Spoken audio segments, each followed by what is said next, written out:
Il est 20 h à Ndop, dans le nord-ouest du Cameroun. Bienvenue au journal. Les titres à la une de l'actualité de ce samedi 28 juillet. 8% de la population camerounaise souffre d'hépatite virale B. C'est un chiffre rendu public par le ministre de la Santé publique qui précise que le taux de prévalence des hépatites virales B est supérieur à celui du VIH-Sida estimé à 3,4%. L'heure est donc à l'action. Il est urgent d'agir contre les hépatites. Également à la une, les chefs d'établissements scolaires, ceux du secondaire dans la région de l'Est, sont particulièrement en joie depuis la proclamation des résultats du baccalauréat. Leur région est classée numéro 1 sur le plan national. Pour eux, c'est la récompense d'un travail acharné. Et puis, les activités marquant le Meugesam 2018 se poursuivent. Ce samedi a eu lieu une marche sportive dans les artères de la ville à l'initiative du chef de la communauté Bandjoun de Yaoundé, l'honorable Albert Quinche. C'était l'occasion pour les fils et filles de cette communauté de magnifier le vivre ensemble dans la diversité. Voilà pour la une de cette édition.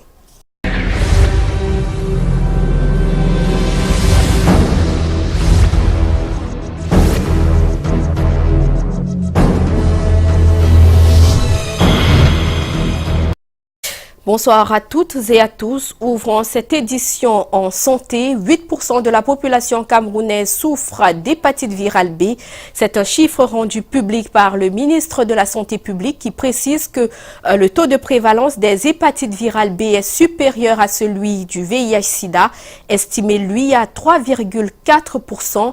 L'heure est donc à l'action. Il est urgent d'agir contre les hépatites. Dépister et traiter comme le veut le thème retenu pour la célébration de la Journée mondiale de lutte contre les hépatites. Mireille Flore de Fofotso.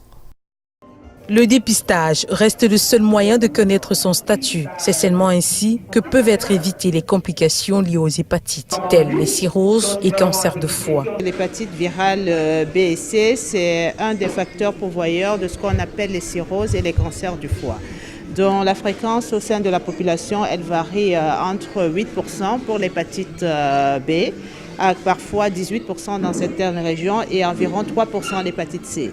Donc c'est vraiment un problème de santé publique, d'où il est important de faire le dépistage pour pouvoir savoir quels sont les malades qui portent le virus, pour pouvoir les traiter et pour éviter ce problème de cancer du foie et des cirrhoses à long terme. De nombreux Camerounais l'ont compris et n'hésitent pas à le faire. Oui, non, je suis là aujourd'hui pour le dépistage pour les hépatites et avoir peur, non, j'ai pas peur parce que c'est toujours important de connaître son statut. Problème de santé publique, les voies de transmission sont connues, dont les hépatites virales B et C peuvent être évitées. L'hépatite, c'est une inflammation du foie. Il existe les modes de transmission. C'est une maladie sexuellement transmissible, comme le gonocoque. Il y a l'usage des objets souillés de sang contaminé. La transmission mère-enfant. Bien que très coûteux, les traitements existent pour ce qui est de l'hépatite virale C. Quant à l'hépatite virale B, on peut la prévenir grâce à un vaccin. Donc de nos jours, quasi 95% des malades, lorsqu'ils sont traités par le traitement de l'hépatite C, sont guéris en 3 mois. En ce qui concerne l'hépatite B, la prise en charge va sur de nombreuses années. Mais il y a un traitement qui est aussi mis en place pour prendre cette hépatite B, qui est du tenofovir, qui est disponible dans beaucoup de structures, qui est vraiment abordable à la population, d'environ 3 000 francs par mois. D'ailleurs, le ministre de la Santé publique, André Mamafouda, annonce des changements dans le programme élargi de vaccination pour barrer la voie à l'hépatite B qui gagne du terrain. L'hépatite B est très importante parce qu'on a une prévalence de 8% dans la population générale. C'est donc plus important que le VIH. Nous devons donc accélérer nos efforts pour qu'on puisse combattre l'hépatite B qui aujourd'hui ne se guérit pas, sauf si on a pris le vaccin. Et en même temps, donc, nous disons qu'il faudrait introduire le vaccin à la naissance parce que pour l'instant, le vaccin est donné à 6 semaines et entre 0 et 6 semaines, nos bébés ont le temps de s'infecter. La Journée mondiale de lutte contre les hépatites est célébrée cette année sous le thème « Agir contre les hépatites, dépister, traiter ». En éducation, les chefs d'établissements scolaires, ceux du secondaire de la région de l'Est sont particulièrement en joie. Depuis la proclamation des résultats du baccalauréat, leur région est classée numéro 1 sur le plan national et pour eux, c'est la récompense d'un travail acharné. Le Kamdem et de Koumaï Kizito. Le rang de premier au classement national du baccalauréat 2018 est accueilli avec enthousiasme dans la région de l'Est Cameroun. Un résultat que des chefs d'établissement scolaires attribuent au travail acharné abattu durant l'année écoulée en respect des consignes du ministre des enseignements secondaires. Nous saurons dire effectivement ici que c'est l'une des rares fois où ce lycée atteint ce score-là. Parce que rappelez-vous, l'année dernière, nous étions à 58,23 et cette fois-ci, nous sommes à 70% de réussite. Je voudrais, par votre entremise ainsi, féliciter tous mes proches collaborateurs, tous les enseignants qui nous ont aidés donc à atteindre ce genre de résultats. Au lycée scientifique de Berthois, rigueur et discipline sont désignés comme les voies ayant conduit au succès. Mais cette année, la session des examens 2018, pour le bac, nous sommes à 50,33% de taux de réussite. Vous voyez que nous partons de 43 l'année dernière à 50 cette année, c'est 7 points de gagné. C'est pas vraiment à prendre du dos de la cuillère. C'est cet établissement qui a obtenu la Palme d'Or avec un taux de réussite de 100% dans la série arabe. Le lycée de Mandjou, situé à l'entrée nord de la ville de Berthois. Après la publication des résultats du bac, je suis satisfait par le taux de réussite au niveau du lycée de Mandjou, qui passe l'année dernière de moins de 25% à plus de 50%. Je dois dire ici que c'est la somme d'un certain nombre de mesures, déjà en commençant par des recommandations de la hiérarchie au niveau de la délégation du ministère, la délégation régionale et au niveau de la délégation départementale des enseignements secondaires du norme d'IRM, nous avons respecté ces instructions. Avec un taux de réussite de 62,19% contre 39,03% la session précédente, la région de l'Est Cameroun marque sa détermination à impacter positivement sur le secteur de l'éducation au Cameroun. Bien que ce soit la première fois qu'elle accède au premier rang, elle ne compte pas s'arrêter en si bon chemin.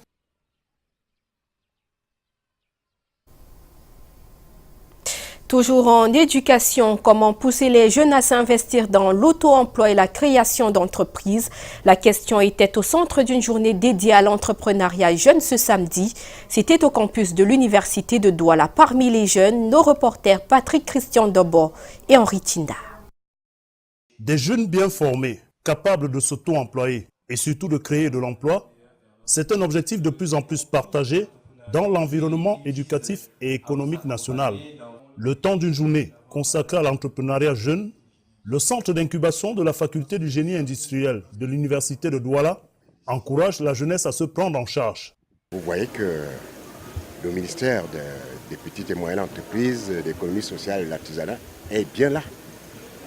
Ce qui nous, université, qui sommes appelés désormais à former dans la professionnalisation et dans l'entrepreneuriat, de voir que nous ne sommes pas seuls à nous battre dans cet océan d'ambition pour le développement de notre pays. Les attentes, c'est davantage inculquer, mettre, enraciner dans le subconscient de nos jeunes l'envie de créer, de devenir son propre patron. Ça là, notre génération, c'est ça qui nous a manqué. On a été plus porté vers l'employé, vers solliciter un emploi. Et la tendance était l'État, grand pourvoyeur d'emploi. Entre conférences, exposés, activités cognitives et ludiques, la journée ponctuée également de quiz et récompenses a permis à de nombreux jeunes, étudiants, en activité professionnelle ou non, de s'imprégner des exigences de l'entrepreneuriat, mais également des étapes capitales au succès d'une entreprise. Ici, grâce à la FGI, j'ai assisté comme ça à la journée de l'entrepreneuriat où je sors vraiment satisfaite. J'ai été satisfaite pourquoi? Par les différentes activités qui ont meublé cet événement-là. Présentement, je retiens réellement ce que c'est que l'idée de l'entreprise et au niveau de la création, les différents aspects. Ce forum va me permettre, mon équipe et moi, de mieux encore asseoir les bases de notre entrepreneuriat. Et je tenais à dire que ce genre de forum devrait être encouragé et devrait être divulgué dans tout le Cameroun pour que la jeunesse camerounaise puisse faire le développement de notre pays. En attendant de voir les prémices de cet esprit d'entrepreneuriat souhaité au sein de la jeunesse, le centre d'incubation de la faculté de génie industriel de l'université de Douala ouvre ses portes aux jeunes pour un accompagnement qui entend les transformer en leaders de demain par la concrétisation de leurs projets d'aujourd'hui. Dans l'actualité cette semaine, l'Institut Confucius a organisé la 11e édition du Chinese Bridge à Yaoundé. Ce concours de chant en langue chinoise a été remporté par le jeune Sheila Romeo. Il ira représenter le Cameroun en Chine lors de la grande finale en octobre prochain. Les détails d'Alain Ghislain Kangar et de Constant Kamgar. La 11e édition du China Bridge a livré son champion. Romeo Tila a remporté le concours de chant en langue chinoise devant les 9 autres compétiteurs ce 27 juin au campus de l'Institut des Relations Internationales à Yaoundé. Je me sens très fier parce que je me suis vraiment battu pour cette compétition. Passer les nuits blanches, aller, je me sens vraiment fier d'avoir gagné cette compétition. La Chine, c'est un très beau pays avec beaucoup d'opportunités. J'encourage les Camerounais de venir apprendre le chinois parce que ça a beaucoup d'opportunités. Cette compétition, présidée par le premier conseiller de l'ambassade de Chine au Cameroun, a regroupé 10 établissements où l'on enseigne la langue chinoise. Aujourd'hui, nous avons l'école normale de Marois qui forme, au-delà de l'Institut Confucius, qui forme les jeunes juste pour parler la langue, un peu comme on le fait dans les autres centres de formation. Mais nous avons au niveau de la formation initiale, l'école normale qui a déjà formé pas mal d'enseignants. Nous avons rencontré certains d'entre eux qui continuent leurs études en Chine aujourd'hui. C'est une très bonne chose et je crois que la jeunesse doit être consciente de cet effort qui est fait par les plus hautes autorités, par le chef de l'État, de promouvoir cette culture. Parce que la langue chinoise, c'est la langue de demain. Le commerce avec la Chine c'est une puissance actuelle, mais beaucoup plus de demain aussi. Donc on doit mettre un accent dans l'apprentissage de la langue chinoise. Ce concours a pour objectif de promouvoir la langue chinoise au Cameroun.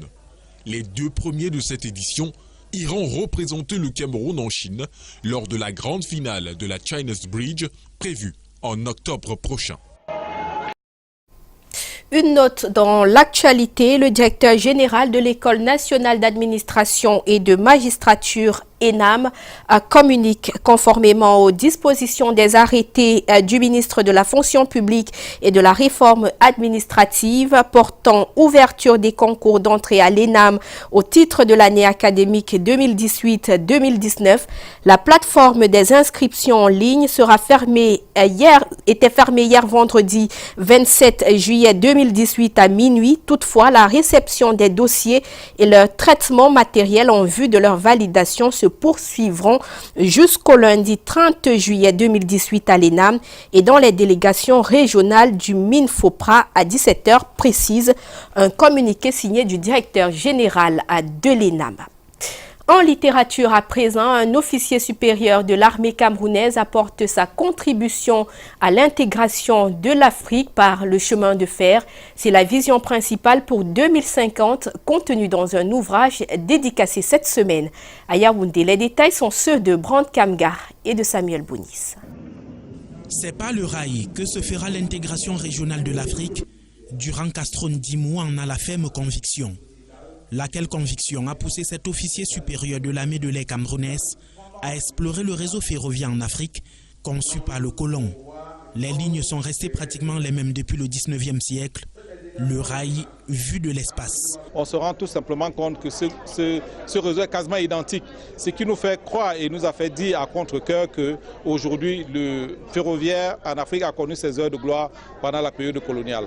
À côté du constat fait dans l'ouvrage intitulé « Le ferroviaire en Afrique, vecteur de l'intégration régionale », l'auteur PhD en relations internationales propose une politique de développement du rail au sein de l'Union africaine. Que l'Union africaine des chemins de fer prenne véritablement en compte ses prérogatives pour définir une politique globale pour standardiser des principes techniques pour les chemins de fer, notamment l'écartement des voies. Il faudra certes des moyens financiers, mais davantage une volonté politique, car les États ne sont pas toujours liés par les routes, encore moins par le chemin de fer. Il s'agit donc de standardiser les procédures pour l'Afrique pour essayer de lui donner l'occasion véritablement d'avancer. Ensuite, comme autre proposition, il faut créer un maillage rail-route-mer pour permettre un transport de fret adapté qui permettra véritablement à l'Afrique de vaincre le défi de l'industrialisation. La dédicace ce 26 juillet à l'hôtel Hilton de Yaoundé du livre de 381 pages publié en version française et anglaise a permis aux experts d'y poser un regard critique. Le commandant Durand Castron Dimo, directeur de cabinet du chef d'état-major de l'armée de l'air camerounaise, est ingénieur en soutien logistique intégré des systèmes complexes. Son œuvre présente une stratégie de développement à l'horizon 2050 par le rail, si les décideurs africains le veulent. On reste en culture pour parler des activités marquant le Megesam 2018 qui se poursuivent ce samedi. A donc eu lieu une marche sportive dans les artères de la ville à l'initiative du chef de la communauté Bandjoun de Yaoundé, l'honorable Quincheux. C'était l'occasion pour les fils et filles de cette communauté de magnifier le vivre ensemble dans la diversité. Le compte rendu de Karel Mezatia Choya et de Serge Alain Zibou. Fils et filles de la communauté Bandjoun de Yaoundé, avec en tête de liste leur chef Albert Quincheux, en pleine séance d'étirement. Le début d'une journée riche en sport. D'abord, cette marche sportive dans les artères de la ville de Yaoundé. Point de départ, foyer Bandjoun. Comme un seul homme, ils ont parcouru près de 10 km en passant par le boulevard du 20 mai de Yaoundé, le rond-point Loncac, entre autres, avant de revenir au point de départ pour une séance de relaxation. Tout s'est déroulé dans la paix, cette paix si chère au Cameroun que promeut le chef de l'État, Paul Biya. Et si la paix règne, si nous travaillons en toute quiétude, c'est parce qu'il prend en main cette paix. Parce que cette paix constitue sa préoccupation. Et c'est la raison pour laquelle je voudrais qu'on lui adresse un merci particulier. La marche terminée, place à la finale de la Coupe Quincheux Pouadjo pour clôturer la saison sportive 2016 de la communauté Bandjoun de Yaoundé. Ici au stade de l'école des postes et télécommunications, Djetehem FC en bleu est face à Djeleng FC en blanc.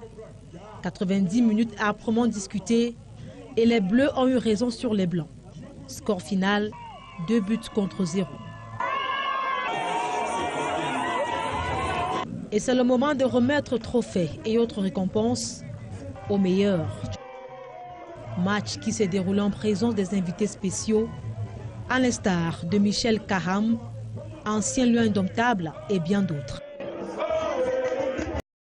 Une bonne nouvelle en note d'information, le trafic est rétabli sur l'axe Yaoundé-Douala après 3 jours d'interruption suite à l'effondrement d'une buse au lieu dit Kojefa. La route est donc désormais ouverte au grand bonheur des usagers depuis cet après-midi. Les voyageurs peuvent à nouveau reprendre la route.